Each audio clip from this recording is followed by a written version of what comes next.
So we have a new Villainess anime coming out, and it's basically the premise of you have a 52-year-old man who gets Isekai'd reincarnated into an Otome game, his daughter's favorite Otome game, seemingly. And there's a lot of ways this one could have went, and they picked the comedic route, which I think is probably for the best.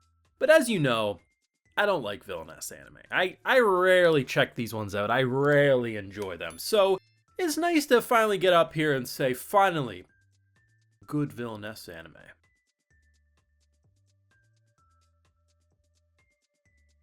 I generally wonder how many people are going to get baited by this. I was originally going to keep this an inside joke to my Patreon community only, but I'm going to say it one time. I've recently come to the conclusion I actually really like these Villainess anime. I unironically used to think I didn't like many, but now I realize I actually enjoy a majority. So every time a new one comes out, I'm going to act like I never liked these. I'm going to say it one time, so you're now on in the inside joke. So keep that in mind when people are like, what the hell, what is this guy talking about? You're all in on the joke now. But no, I walked into this one assuming the best. It sounded funny. There are certain shows that I look at the titles, and this is why I don't have an issue with long titles or very descriptive titles, because they work at selling you on what it is. It's just a lot of the descriptive titles are dumb as shit. Like, I don't need to hear about how I'm now someone's toilet brush in actually, you know what? If someone was a toilet brush in another world, I probably would watch that. I don't. There is some dumb titles, but sometimes you read titles like Salaryman in Another World Working for a Demon Lord Army. That sounds cool. Dad's been reincarnated. Yeah, I want to see the dad isekai. Come on now, this shit sounds fun.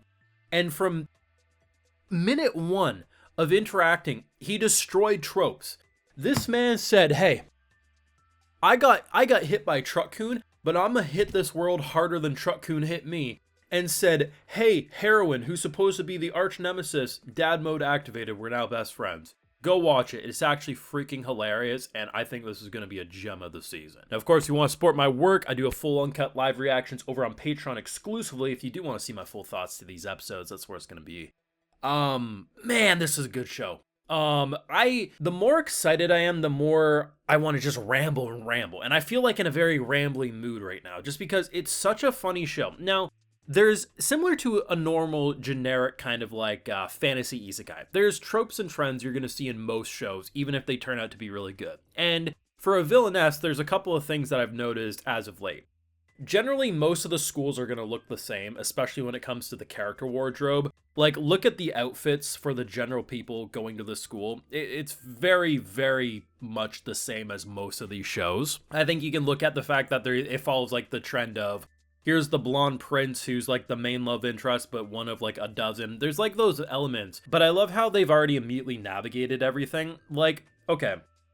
So they introduce who's the heroine, who she's a little more clumsy, a little more kind of like a bubbly idiot is kind of the vibe I got off of her.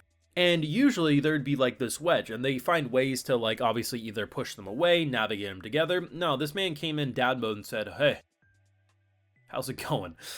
Like, so when you have your character who's a villainess, they often are not villainess. Like, they do the most unvillainessy things ever. And he's self-aware to the point that he knows he's like what role he's supposed to be. This is a man who died by pushing a kid out of the way from Truck-kun, because Truck-kun's a psychopath in this show and wanted to kill a kid.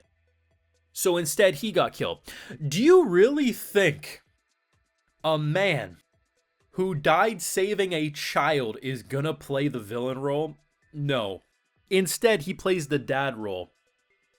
There's gonna come a point before the end of this season where he's gonna make someone feel disappointed in themselves. That, I'm not mad.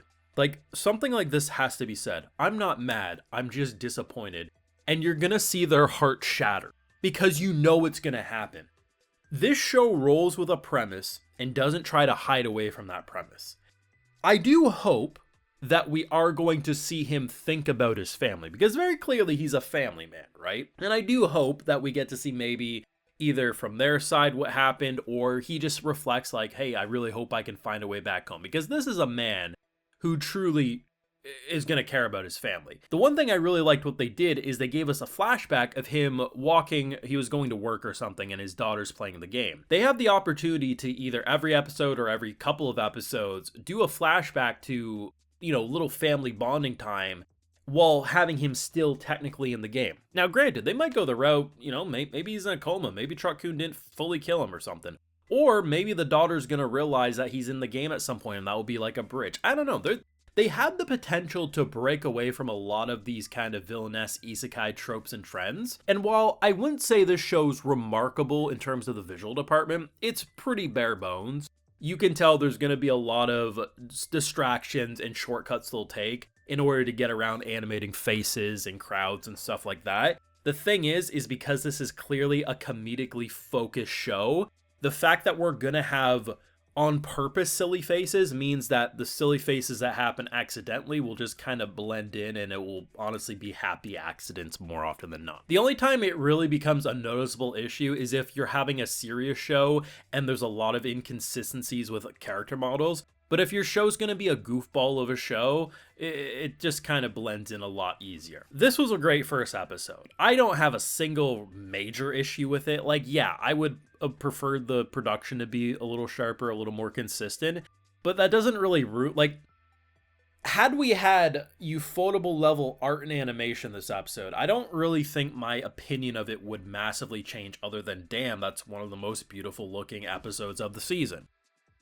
But it wouldn't really have changed my enjoyment all too much. The show didn't look ugly, it didn't look abysmal, it looked basically what I assume these villainess shows look like anymore, and they honestly did have some surprising charm. Like, you essentially kind of have a Harry Potter school meets villainess show. Dumbledore is the principal, and at one point the dresser walks in like it got a magic spell. Like, there's some style to this one, you can't deny that. And I had a fun time. I'm at a point now where if I see a villainess show, I'm probably gonna like it, similar to a lot of these isekais out there. But yeah, like, even if you're not like the biggest fan of it, I think this one would, like, even if you don't find yourself needing to watch more, you're probably gonna have a few laughs and be happy you checked out at least the first episode. Like, that's kind of the vibe I'm getting. The title of this was fantastic.